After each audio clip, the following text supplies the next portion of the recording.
ঘন কালো মজবুত করতে সাহায্য করে এমন 10টা খাবারের কথা বলবো। তারপর বলবো কোন তেল আর ভিটামিন ট্যাবলেট নতুন চুল গজাতে সাহায্য করে। আর শেষে থাকছে চুলের যত্ন নেওয়ার সঠিক উপায় ও আধুনিক চিকিৎসা পদ্ধতি নিয়ে পরামর্শকর ফ্যাট, বিশেষ করে ওমেগা 6 ফ্যাট, যা চুলের গোড়া সতেজ রাখতে আর চুল লম্বা করতে সাহায্য করে। এই ওমেগা 6 ফ্যাট আমাদের শরীর নিজে থেকে তৈরি করতে পারে না, খাবার থেকে নিতে হয়। বাদাম রাখতে পারেন, তবে অনেক পরিমাণে খাবেন না, তাহলে ওজন বেড়ে যেতে পারে। 9, হলুদ আর কমলা রঙের সবজি এবং ফলমূল, যেমন মিষ্টি আলু, আর সেটার খুব ভালো উৎস হলো এই হলুদ আর কমলা রঙের ফল এবং সবজি।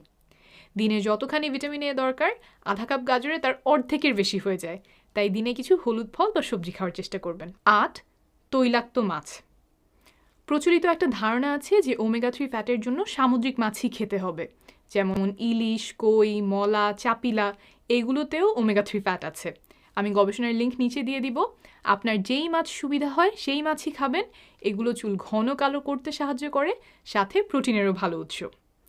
7, ডিম। সুন্দর চুলের জন্য ডিম আপনার খুব ভালো বন্ধু। কেন বুঝিয়ে বলি। আমাদের চুল শর্করা বা ফ্যাটের তৈরি না, চুল প্রায় পুরোটাই প্রোটিনের, না? কারণ আমরা সাধারণত ভাতটাই বেশি খাই। তাই সুন্দর চুলের জন্য খাবার প্রোটিন, সেলেনিয়াম, ভিটামিন B12 ইত্যাদি, এগুলো চুল ঘন কালো আর সুন্দর রাখতে সাহায্য করে।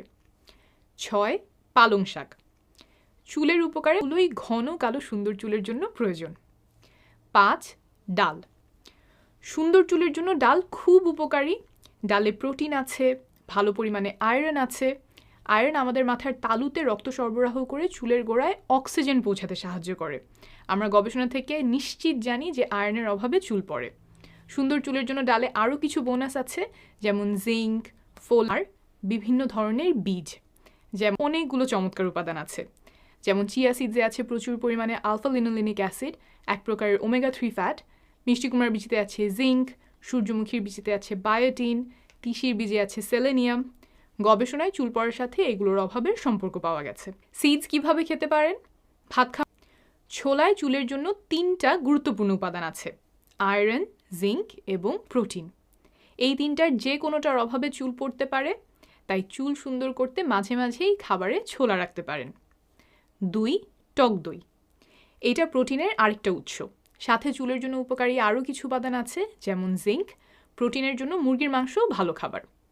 1, টক ফল, যেমন কমলা, মালটা, লেবু, কিউই ফল, এগুলোতে প্রচুর পরিমাণে ভিটামিন সি আছে। সুন্দর চুলের জন্য ভিটামিন সি খুব গুরুত্বপূর্ণ। ভিটামিন সি এর অভাব হলে শরীর আয়রন শোষণ করতে পারে না, ফলে চুল পড়ে যায়। শরীর নিজে থেকে ভিটামিন সি বানাতে পারে না, তবে টক জাতীয় ফল খেলে সহজেই সেখান থেকে ভিটামিন সি নিয়ে নিতে পারে, যেমন টমেটো, পেয়ারা, এই ফলগুলো ভিটামিন সি এর ভালো উৎস হতে পারে। এই 10 প্রকারের খাবার ভেতর থেকে চুলে পুষ্টি দিবে।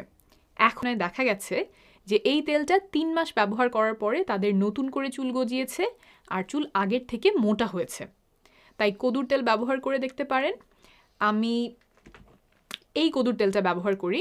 এই কোম্পানির সাথে আমার আর্থিক বা অন্য কোনো সম্পর্ক নাই। আপনারা যে কোনো ব্র্যান্ডের কদুর তেল ব্যবহার করতে পারেন, তাতে চুল পড়া ঠেকাতে সাহায্য হতে পারে। এখন আসি চুল পড়া ঠেকাতে কোন ভিটামিন ট্যাবলেট কার্যকর। বাজারে অনেক ধরনের ভিটামিন ট্যাবলেট বিক্রি হয়, অনেক চমকপ্রদ কথাবার্তা লেখা থাকে সেগুলোতে, তবে এর বেশিরভাগেরই বৈজ্ঞানিক ভিত্তি নেই, অযথা টাকার অপচয়। চুলের জন্য বেশিরভাগ পুষ্টি উপাদান আলাদা ট্যাবলেটের চেয়ে স্বাস্থ্যকর খাবার থেকে আসলেই ভালো হয়। তবে এই ক্ষেত্রে একটা ব্যতিক্রম আছে, সেটা হলো ভিটামিন ডি। খাবার থেকে পর্যাপ্ত পরিমাণে ভিটামিন ডি পাওয়া খুব কঠিন। ভিটামিন ডি পাওয়ার সহজ উপায় হলো রোদে সময় কাটানো, কিন্তু যাদের পক্ষে এইটা সম্ভব না, তারা আলাদা করে ভিটামিন ডি ট্যাবলেট খেতে পারেন। ভিটামিন ট্যাবলেটের ব্যাপারে একটু সতর্ক থাকবেন, কারণ অতিরিক্ত ট্যাবলেট নিলেও চুল পড়তে পারে। যেমন অতিরিক্ত ভিটামিন এ ট্যাবলেটের ফলে চুল পড়ে যায়, কিন্তু আপনি হলুদ রঙের সবজি খেয়ে শরীরে যতই ভিটামিন এ ঢোকান না কেন। অনেকে শ্যাম্পু ব্যবহারের পরে কন্ডিশনার ব্যবহার করেন না, এইটা চুলের জন্য ক্ষতিকর। কারণটা বুঝিয়ে বলি। আমাদের চুল ভালো থাকার জন্য কিছু তেল দরকার হয়, যা মাথার তালু থেকে এমনিতেই আসে, কিন্তু আমরা যখন শ্যাম্পু ব্যবহার করে চুল ধুই, তখন সেই তেলটাও ধুয়ে চলে যায়। কন্ডিশনারের কাজ হচ্ছে তেলগুলো আবার চুলে ফেরত দেয়া, তাই প্রতিবার শ্যাম্পু করার পরে চুলে কন্ডিশনার লাগাবেন। 2, ভেজা চুল ঘষে ঘষে মুছবেন না। আমরা অনেকেই গোসল করে তোয়ালে দিয়ে একদম ঘষে ঘষে চুল মুছি, এতে চুল নষ্ট হয়। চুল খুব কোকড়া না হলে একটু শুকিয়ে যাবার পর চওড়া আয়রন দিয়ে চুল শুকাবেন না। চুল বাতাসে শুকিয়ে নেওয়া সবচেয়ে ভালো, তবে যদি ব্লো ড্রায়ার বা কার্লিং আয়রন ব্যবহার করতেই হয় তাহলে সবচেয়ে কম হিটে ব্যবহার করবেন, যত অল্প সময় ধরে করা যায়। সপ্তাহে একবারের বেশি ব্যবহার না করার চেষ্টা করবেন।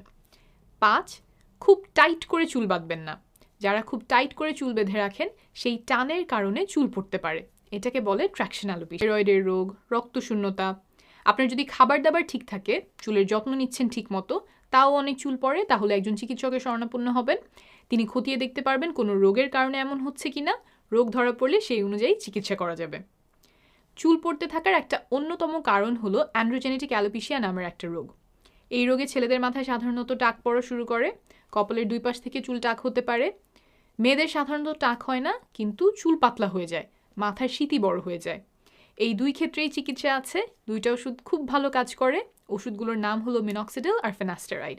চিকিৎসকের পরামর্শ নেবেন, তিনি দেখতে পারবেন আপনার এই রোগটা হয়েছে কিনা এবং কোন ওষুধে ভালো হতে পারে। ওষুধ ছাড়াও আরও কিছু উন্নত